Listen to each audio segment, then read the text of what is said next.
एक छोटे से गांव में एक लड़का रहता था जिसका नाम रोहन था। रोहन बहुत ही जिज्ञासु और साहसी था। वह हमेशा नई नई चीजें सीखने और अनुभव करने के लिए उत्सुक रहता। एक दिन रोहन ने एक पुरानी किताब में एक जादुई पेंसिल के बारे में पढ़ा।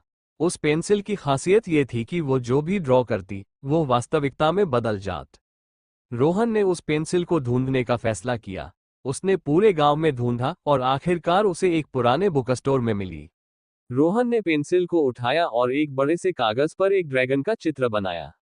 जैसे ही उसने चित्र पूरा किया, एक बड़ा सा ड्रैगन उसके सामने आ गया। रोहन बहुत खुश था। उसने ड्रैगन को अपना दोस्त बना लिया। वे दोनों साथ में खेलते थे और रोहन ने ड्रैगन को अपने गांव के आसपास घुमाया। लोगों ने ड्रैगन को देखा और वे बहुत आश्चर्यचकित थे।